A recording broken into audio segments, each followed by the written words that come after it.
otomatis kata tadi baca berita-berita bahwa Rasul bahasa juga yang maju akan cime wajas dia membuat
kalau kalian tanda pula kita kalian bagaimana kala nyawa kalian Allah kadang sampai di tenggorokan di halqum di akhir antara itu yang pada beliau yang mereka topik itu lebih aman pak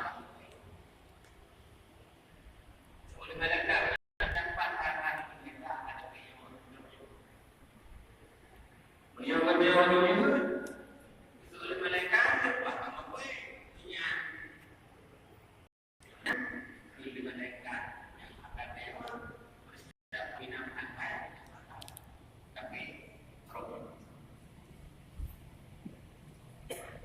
jadi kematiannya ar-rasyakul kesenangan pada orang mukmin yang taat wa khusran kafirin yang kemudian merupakan kerugian besar bagi orang-orang merah. Mana kita yang patut jaga? Patut jaga. Kita yang patut jaga bro. Patut jaga.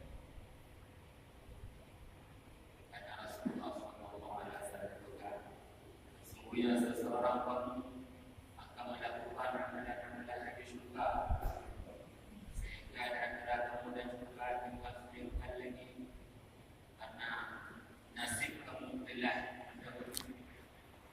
Kamu adalah ahli neraka, maka kamu akan melakukan perbuatan di neraka sehingga kamu akan masuk neraka. Maka ada tanda kamu yang melakukan amalan-amalan di neraka karena nasib kamu baik. Dan kalau kamu ingin sampai neraka sedekah lagi,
ka.